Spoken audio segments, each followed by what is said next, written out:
gaming family, and welcome to another video. As you all know, Elex 2 has been released, and if you have some doubts or you're not sure is it worth your time and money, I will try to make it a little bit easier for you. In this video, I will tell you some things about Elex 2 you need to know before you decide to buy the game, and I hope I will help you make the decision. But as always, before we continue guys, make sure you smash that subscribe button. By doing that, you support growth to this channel and my work in general on the best possible way. So, what are you waiting for? Anyway, although Elex was not perfect example of an open world action RPG, I can't say it wasn't good. It had its flaws, but all in all, it was good and interesting game. The fans of Piranha Bytes and Eurogen games such as Elex put a lot of hope in sequel, and if you are one of them, then you are in the right place. The story. The story takes place again on planet Magellan, but this time 6 years after the events from the first game. After defeating Hybrid, the main antagonist from the first game, it seems that things are getting back to normal. But that's not quite true.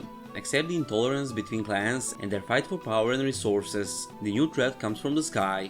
The alien invasion threats to destroy planet Magellan and all its inhabitants, and in the middle of that upcoming war is again our protagonist Jax. To be able to defeat aliens and stop the catastrophe, Jax needs to unite all the clans, and it seems that won't be easy task at all.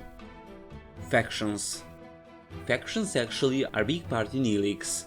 If you play the first game, then you know that there are 4 factions in the game: the Berserkers, Clerics, Outlaws and Alps, but in the first game you was able to join only 3 of them. In Elex 2, the first change related to factions is that this time you will be able to join Alps, the unplayable faction from the first game. Except that, some new factions are added, so beside the 4 non-playable factions, now you will be able to join Morcons, faction that came from underground, heavily religious one that want to spread their beliefs and will kill anyone that stands on their path or oppose their will.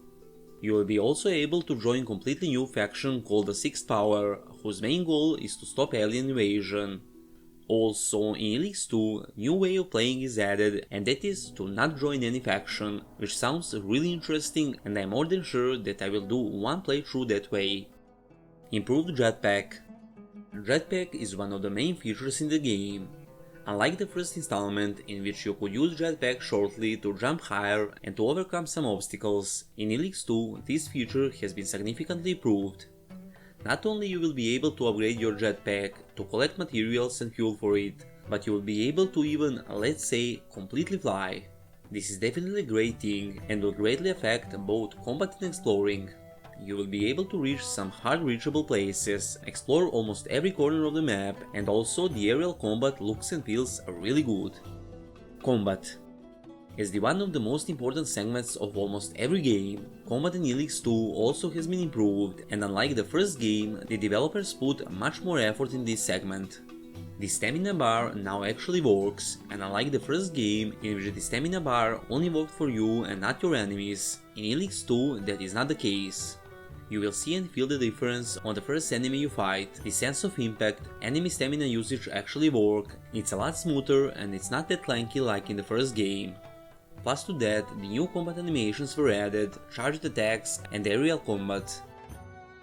World and exploration. Although there has been some speculations when it comes to size of the map and the world itself, it seems that the world in Elex 2 is not much bigger from the world in the first game. However, the developers added a lot of new places on the map to explore, and a lot of them are hardly reachable, so you will need to invest some time to upgrade your jetpack in order to be able to reach those places. More quests. Piranha Bytes is well known for their good stories and quest lines, and according to developers, in Elex 2 there will be significantly more quests you will be able to do, a lot more dialogues and also much more companion quests, and they will also have an impact on the main story.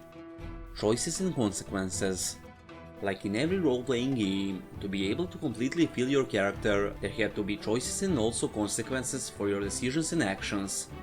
Piranha Bytes showed us already in their Gothic games and in the first Elex game that they are true masters when it comes to this segment. For example, your actions can affect NPCs who will remember what you have done. Companions will sometimes make decisions based on your actions, so they can leave your party if they don't like your behavior, for example. The whole world and everything in it will respond on your decisions, and your actions can even affect the main story. When it comes to this segment, the developers say next. It works just as in Elex, but we even improved and expanded it. It's more complex and dense, with more consequences and bigger impacts and more surprises in different storylines. Storylines are even longer than they used to be and will have many O moments. Armor and weapons. Unlike the first game, in Elex 2 there will be much more armors and weapons that you will be able to find, loot or buy. The great thing this game did is that it mixed all kinds of different weapon types in one game, and they mixed it so perfectly. So, for example, you like old medieval setting, you can fight through game with sword and shield. You like guns and explosives, you can do that too. Or maybe you are a futuristic type of person and you prefer laser guns instead. In Elex, you can play that way if you want to.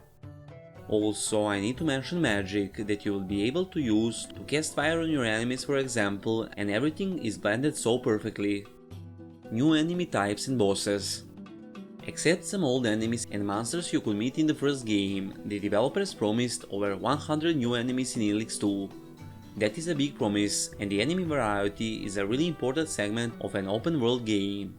Besides some regular monsters, you will more often come across some bosses randomly set all over the world. They will be much stronger with some special attacks, so maybe you won't be able to kill them at first, and sometimes you need to cleverly avoid them.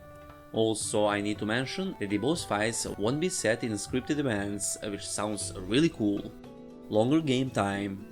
The first Elex game was not short, to be clear. You could finish the main story in approximately 30 hours, and with all the other content you could easily spend around 100 hours in the game.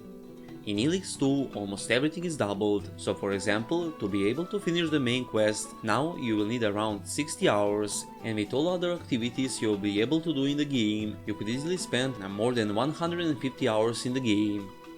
The first Elex game was really good if you ask me, and it's clear that the developers put a lot of effort to fix all the lags and to improve all the good things in the game, so the difference between those two games can be really noticeable. If this video didn't help you decide is this game worth your time and money, check my other Elex videos, maybe some of them will, and if you found this video helpful, make sure you press that like button so it can reach more people. Also, don't forget to subscribe guys, and in case you want to support this channel in the long run, consider becoming a Patreon, if you like of course. All the links are in the description. And as always fam, until next time, see ya and stay cool.